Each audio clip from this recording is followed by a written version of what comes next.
I'm here with Paul Rubenstein. Paul, how are you? I'm great, Al. It's great to see you. Yeah, it's great to see you as well. And I'm excited for our topic today because you are very committed to understanding human connection and how data can facilitate this. But before we jump in, will you introduce yourself and a little bit about what you do there at Visier? Oh, geez, I forgot to prescript the introduction. I'm Paul Rubenstein. I'm a recovering consultant on his second journey in life. 20 years, in the consulting firms doing that thing, and I joined a tech startup, and it's been amazing. I fell in love with a company that had an amazing mission that was about unlocking a human truth and helping us all see it better. And I found myself as head of HR. We've been growing.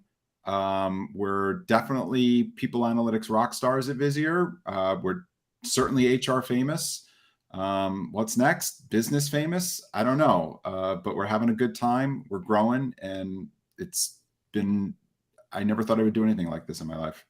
Well, I mean, I'm a fan of what you all are doing there, and I also really like and respect and appreciate your commitment to bettering the world through data and analytics. And in so doing that, we have to see people as humans. So it's not just data, there's people behind this. So can you speak to your view there? It's geez, Al, like you and I have been doing this people analytics thing for how long now? 8, 9 years? I can't remember, right? But it felt really lonely at the beginning. Okay. And I think I used to get really excited about the tech. I used to get really excited about the data. And I don't know, maybe a couple years in, I realized, wow, we have to remember that this is a means to an end, that people analytics exists to drive an outcome. It is creating it is not the outcome. That is not the value of it. The value is when it takes somebody and changes their decision.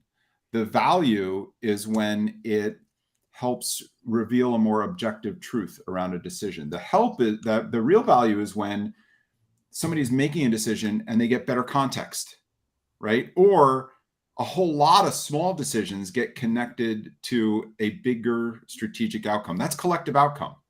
And that's amazing, right? When you can get the whole company aligned through data, publishing isn't enough. Putting it in the right people's hands and having it have meaning. I mean, that's really what I've been, focused on, especially in the last year and a half, especially with the COVID, especially since I've been obsessed with helping everybody who's connecting in our company through this little box understand what's behind the camera. Wow, if I put my hand behind the camera, you can't really see it. That didn't work as I thought it was gonna, but you got the idea. Right. Well, if we're talking about the history going back even further, this people analytics thing, the insight that was generated was primarily for strategic decision making. A leader wanted to know what was happening in the organization, organizational surveys, how many people are leaving, how many people are hiring. So basic metrics like that. But now it's getting more and more granular. And so far, it's getting down to an individual level and helping facilitate connection between the manager and the employee. But that has to be accurate, and it has to have integrity, and it has to inspire confidence. So can you speak to your views on the value and the opportunity there between the employee and the manager? So yeah, I've been thinking about this a lot, right? So let's start with the employee. People analytics has to start with the employee. My new thing I say all the time is people analytics interests me. Person analytics fascinates me. When you can go from looking at a trend, which is what we've all done because it was easiest to look in macro data, to really use it to understand a single person and the richness of them. And we're really blessed right now, right? The last 2 years, all the digital footprint we've left behind, we're able to see better, we're able to hear better, we're able to get a more accurate picture of an employee. I don't know that we use it that well. And like, I put up a picture there. Somebody was telling me like, okay, well, I get all this data from my HRIS. Okay, we're going deep into the depths now. All right. Can you pull up, or I can pull up a slide, right? Hold on. There you go. Yeah. So I used this the other day. So like as an employee, right? Again, it's always been a corporate and strategic view down. Let's do the employee view out. If I looked at a record of my promotions, my transfers, my address changes, my org chart changes, my learning data, I don't know, is that a true picture of me? Like, is that a mirror that I would hold up to myself? You can kill that chair if you want, but I like us side by side. It's kind of fun. But I really wonder, what is the richness that we want to see in each other, right? What is the richness what does a manager want to see about their employees? And what does an employee want to see about their managers? So, okay, I use people analytics all the time. I'm a super user of Visier. I push lots of stuff out there, and I've had a lot of great success. But I woke up the other day and I'm like, wait a second, what the heck do I know? Right? I'm now in danger of being a corporate wonk. Do I really understand what a frontline manager, somebody who's managing a bunch of salespeople, somebody who's managing a bunch of CS people, managing a bunch of developers, like what's happening between the employee and the manager, and what do they want to see? We went out. I just said, okay, let's ask. I'm like, employee surveys, I always find they have a lot of rules. I'm like, let's break the rules. Just ask questions and we'll figure out how to, scrape the data later. I was like, well, what do you want to see? Give me a second to pull something up. I didn't prepare one thing, Alan. Now I know I need it. Yeah, not that. I'll just talk to it. Give me just a second here. It was yesterday's. Wow, we're doing this in real time. But I asked everyone, like, what do you actually want to see about each other, right? What is the data that would help you? Man, I'm too slow. I'll just do it from memory. Okay. Both ways. Understand motivations and intentions. Understand productivity. Understand blockers. Understand what's going on beyond just work. Right? It was almost exactly the same thing that managers want to know about employees and employees want to know about managers. Some of it was truly data driven. Some of it was just a damn good conversation. And it often makes me think about experience data. Like a lot of work goes in and a lot of money goes into talking about employee experience. And what I come to realize, I remember the basics. Your HR technology isn't what's going to create an amazing employee experience. The employee experience that makes a difference is that moment of intersection between the employee and the manager. People leave their managers, people stay for their managers.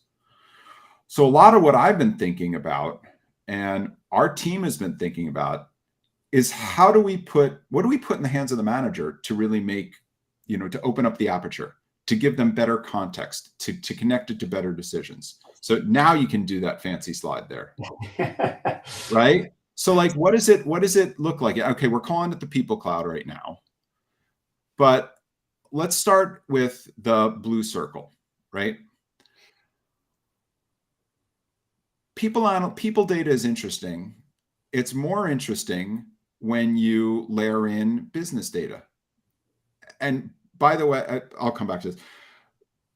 If I want to look at the transfers, promotion, learning, etc., of my salespeople, that's cute. But what if I look at their network connections to see if they are spending more time internally or externally? Not that one is better than the other, but external connections might show me how many leads they're actually doing, right? Or how broad or deep they are penetrating a organization or a pursuit. Internal might turn around and say, wow, this person is bringing the best of our company out to a sales lead, right? That's an example of layering a network. And what if I take in the sales data? What if I'm able to look at this against pipeline? You can go on and start layering in different data, with customer success, layering in NPS scores and the sub data around that, and productivity data. I think about developers. Developer doesn't look at their HRIS data and say, oh, that tells a story about me. They look at their JIRA data. How many story points did they create? How many bugs did they fix, et cetera? So that blue circle, people data plus business data, I get it. I actually resent it because people data is business data, damn it, right? I don't know why we don't think of it that way or why it has its own name, but it does lead me to think about the future, which is that a lot of people outside of HR have been good with analytics for a long time. And if you're a people manager, right, or a department manager, whatever it is, you're bombarded with information from finance, from operations, you get all these different systems. And often it's the financial metrics or the delivery metrics are at the center of your analytics. In the future, people will be at the center of analytics. If people is our biggest cost, most important commodity, most constrained supply, whatever you want to call it, if people do make a difference, then you shouldn't handcuff people managers by forcing them to, I get all my data from everyone else, and then I'm going to layer the people data on it and beg for it to come together. No, it should all be together from the beginning, and people can be at the center of it. So I think that's the first thing. The second thing is it's got to be democratized, right? You got to get it out there into people. Visier is really blessed. We have a lot of really happy clients, renewal rates, all these things that make us a successful growth company that attracts capital and all this good stuff. We're blessed. We have a lot of happy customers, but I think the truly successful ones are the ones who get the data out of HR and into the hands of everybody. And the really, really successful ones are the ones who don't just look at their HR data and people data. They're looking at the larger lens of business data and people data together to give a whole picture. And then finally, benchmarks, do you ever have to go beg someone for a benchmark so you can have a relative decision? And someone say, I have the subscription, I'm going to type it in and maybe I'll give this to you. I don't really want to give this to you because I don't know what you're going to do with it, et cetera. Geez, it's context, right? So somewhere we have to get to this vision of analytics tools that don't require superpowers to interpret, benchmarks that aren't, guarded by people like they're some secret treasure. They're actually relativist. They help give you context for a decision. And by the way, those benchmarks can be about things like D&I. They don't have to just be about cost. They can be about many things.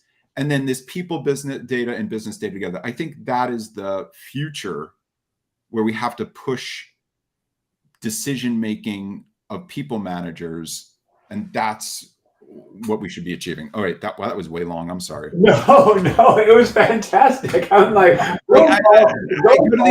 I get these consultants who are like, you really have these run-on sentences. No, I thought, well, here's my quick hit on that is number one, I couldn't agree more. Number two, it takes a leader to decide that this is how it's going to be. So we're going to make the investment in the requisite technology to bring this data together, and we're going to distribute it to those that can actually make a difference in an employee's day-to-day experience. It's now a choice. It's not like, do we have the data? Do we have the tools? Do we have it's a decision, and I think there's a huge cost to not making that decision. So, but here's the weird thing: 12 times a year, the CFO turns around and puts out the P&L. Right? You wake up and you're like, "Oh, I'm going to make a bunch of decisions between the P&L I got and the next one that appears. Depending on those decisions, I'm going to be a hero or a goat." You're a goat too many times, it ain't going to end well. But the CFO doesn't turn around and say, well, we better hide what the impact of everyone's decision. We better hide our guardrails. No, it's HR decided that, this people data should be guarded. Yeah, I get privacy, but, our contract with privacy is different, and privacy, I think some of our assumptions about privacy are wrong. Mhm. I think, some of the things we think are private are wrong. We got to empower people, and we have to hold people accountable for the ethical and responsible use of data. But holding it hostage so that it slows down business is not a good strategy and not a sustainable strategy. And I believe in the future, the people-powered enterprise, there will be winners and losers. Mhm. The losers will hide their data. They'll have managers who operate on instinct and inertia. And the winners will be putting people data and business data in context in the hands of people leaders and employees every day. Love it. Love it. Hey, I'm going to bring this up because this relates to what you're just talking about. You want to walk through this? Yeah. Geez, I didn't know. Hey, can you click that again? I guess there's builds on it. Did I send you an actual PowerPoint? Yeah, look at that. Can you, click 2 more times. It should fill those center circles, I think. I don't remember how I put this thing together. But, like everybody's talking about purpose, right? We want to there. Oh my God. Thank you. That's beautiful. A lot of people about talking about purpose, but again, it's, we want employees to connect with purpose, but I will tell you that's not enough. Their work has to connect too. And because you can have your own personal purpose, but your work might not connect to it, right? You might be satisfied at work because, oh, I'm productive, but it may not personally inspire you. Okay. Yeah. Okay. That's fine. Maybe that's good enough for you. You may have a personal purpose that is completely misaligned with the company purpose, right? And yeah, you might feel like you're connected to the company through communications and the rituals of work, but you might not feel like you're actually making a contribution because it's not a soulful contribution, right? It's not the thing that shows up in performance awards. It's in performance. I find meaning in, I find a connection to the company on a, I don't want to say spiritual level, but this is about being mission driven. And then like sometimes your work isn't connected to company purpose, and that doesn't feel good, right? Because you don't feel accomplished, and you're definitely not going to feel satisfied or appreciated if what you do doesn't show up in the product, in the results, or you can't see line of sight between what you do and the company's goals. The most important thing that I've come to value is distance to impact. If I throw a rock in the pond, can I see it land in that pond? And can I know when the ripples will hit the shore? So I've sort of been, pushing this notion at work of powered by purpose. And you can kind of click to the next slide there. And yeah, I'm not.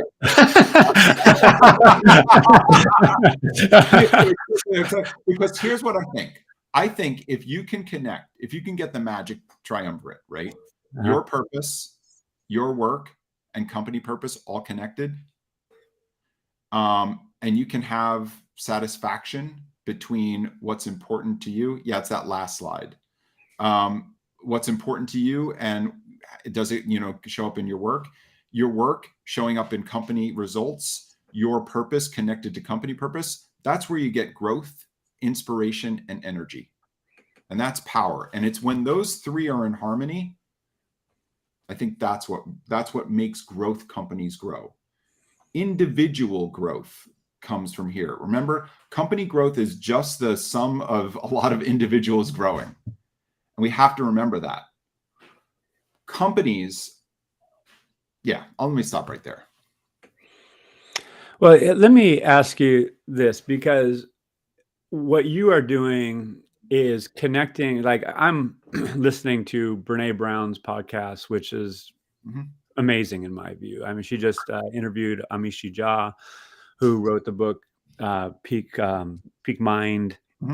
Adam Grant, Think Again. So there's all these, and we'll go on and on. right? Susan Cain has a book.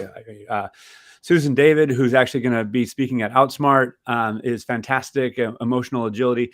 What I want to highlight is there's all this literature, all this content out there about personal development and these dynamics that are very real from a neuroscience perspective to emotional well-being perspective, particularly given COVID and all the stresses that we have in day-to-day life.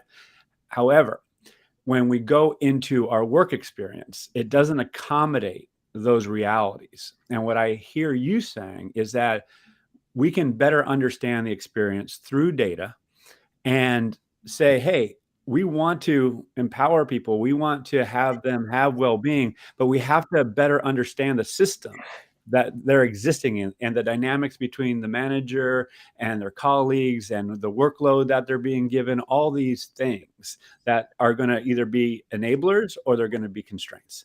And there's going to, and at the end of the day, be both. But am I reading this right? Yeah, you're right. And Al, just because it can be there, and in some cases it is. And I think people analytics is leading the way in this. Okay. So I love your examples. I think one of the powers I've learned of people analytics is how it can help sort signal from noise. It's really noisy to be a people manager.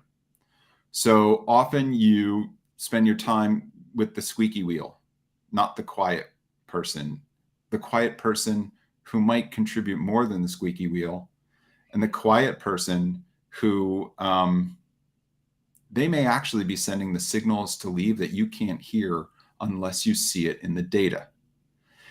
And so when you combine together sentiment data, career trajectory, comp data, there's lots of things you can combine together to get a better signal and spend time on the right things and see a more human truth about the person. Again, none of these, and also guide your conversations. You can have a better conversation about something if you read the data ahead of time. You'll ask better questions. A guy named Mark Sullivan, he's a Lego. He taught me, he was one of my first consulting assignments in people analytics. And he taught me that, the purpose of people analytics isn't to answer questions, it's to help people ask better questions. And I stuck with me to this day. So yeah, that human connection, that human truth can be found in the data. It's just not comes from it. It's not system driven. It's ecosystem driven. And I think that's the mistake. Don't think of people analytics as getting data out of a system. Think about, what does a person want us to hear about themselves? And what insights do you need about a person? What insights do you need between the manager and the person? What insights do you need at a team level? And what insights do you need at a whole company level? If you can nail those 4 levels of insights, you're golden. And it isn't a maturity curve. It isn't go step 1 at a time. It isn't about predictive or prescriptive or any of this. It's just about something that's insightful, that gives somebody the ability to make a better decision than they would have, to overcome instinct and find the signal in the noise. Yeah. Well, love it. By the way, if you're listening or on the platform that you're on, by all means, ask questions or add comments. I do have something that is a bit, how do I say, ethics is what I'm getting at. And here's the thing, and this is why I was struggling with the question. So everything that I have been advocating over the years is around we want people to be seen, heard, and empowered. So through data, we can see people. Obviously, we can hear them through the means of communication, because like you said earlier, surveys are merely a communication device at scale, right? And if we empower people, hey, we see you, we hear you, and we're going to help you get where you want to go. So with the data now, you were kind of touched on this. Do I actually want to be seen? If I am not, hey, gosh, I am struggling. I am a risk at leaving, and a manager comes to me and says, "Oh gosh, what's going on? Are you struggling?" And obviously the communication or the interaction can be much more tactful than that. But I'm just getting to this place, when we go in Minority Report and people are recognized, you know, the boundaries need to be set. And so that there needs to be awareness as an employee that my data is being collected and Absolutely. analyzed for virtuous purposes that not only benefit the organization, that benefit me individually. So can you speak to that? The first thing to remember is give to get. Mm. Employees are giving you, okay, some of it, I get it, we have a policy, and, yeah, sure, you have a privacy disclosure. I get it. We all have that. You have a policy of you own everyone's email and all these scary languages that the attorneys make you put in your policies, whatever. But you also have a social contract, right? Give to get. Mm-hmm. You want, especially when you get into sentiment, opinion, patterns, etc., you want authenticity, and you want to create value, not just for the corporation, but for the individual, right? That's the social contract of the future, by the way, right? That is for everything in employment, for the foreseeable future. If you have interesting career data and you want to show somebody, hey, I woke up this morning, I don't want like a fictional framework of where my career is going. Show me everyone who had my job and how they got here. Show me everybody who's left from my job and where they went. Take a look at the job that I'm interested in. Show me the different paths that people took to get there. And that's an example of, helping an employee find value in connecting the data. Turn around and say, hey, I love what some companies are doing in giving back an individual's engagement score, right? Mm-hmm. Hey, you just took the survey. Here's your engagement score. What can you do about it? And how do you feel relative to others? Not these de-identified team scores, et cetera, which, yeah, I get it. And there's a lot of reasons to do that. But I think there's a huge power in feeding all that back to the individual. I think helping somebody, look, the world is paying this, pay transparency. What does my compa ratio actually mean? Help me understand, am I paid fairly? Am I paid fairly relative to the market and others? And what does this mean? How do I get my next set of money or next career move? Now, look, I have not mastered pay transparency. I don't know who has, and I'm like still scratching the surface of how to navigate it because it's tricky. But I know that that's where we have to go. Yeah, well, I couldn't agree more. I love your narrative, your insights on this. As we start to wrap up, I know that Outsmart is coming up. So do you want to give a plug for that and what you all have going on? You know what? Look, marketing is going to kill me. Outsmart is great. It really is, right? And yeah, there's a lot of Visier stuff there. But man, if you've been to it, you know that it feels like it's only half Visier. It feels like a collection of the cool kids in people analytics. And it's always been done, with that intent, right? Rising tides lift all boats. We know that at Visier, by investing in everybody, I don't care what platform you use, but the great practices around people analytics, help everyone. And we've had competitors present. We've had, people use different systems present. We don't, it's not about that. It's about creating a community that really loves people analytics. Yeah, of course, everybody should use Visier for the people analytics. I'm kidding. I'm actually not kidding. But they're just, but it's really important that we elevate the use regardless of what technology has. And I think that's been some of the beautiful connections I've made at Outsmart over the years. Well, you having participated, having contributed, I agree. It is a lot of fun. It is always insightful. And yeah, this is obviously going to be online this year, but we're also going to be getting together later in the year as well. So, look out for that, and love the partnership with Visier, love the partnership with you. So how can people learn more about you and what you're doing specifically? Twitter, I've gotten better at using Twitter. I have somebody helping me. I try to post some stuff there. LinkedIn is most of the posting. I actually did a really fun article recently in Entrepreneur on ghosting, and it gets quite personal. It's quite a personal read. I was like, ooh, do I want to write this? Where I bring together ghosting as from dating in my past, being ghosted, as well as employee ghosting. And it's a real thing. That's really fun to learn more, or just connect with me on LinkedIn. All right. Hey, Paul, super appreciate you, and you be well, and hope to see you in person very soon. All right. Take care. All right. You too. Bye-bye. And thanks for joining us.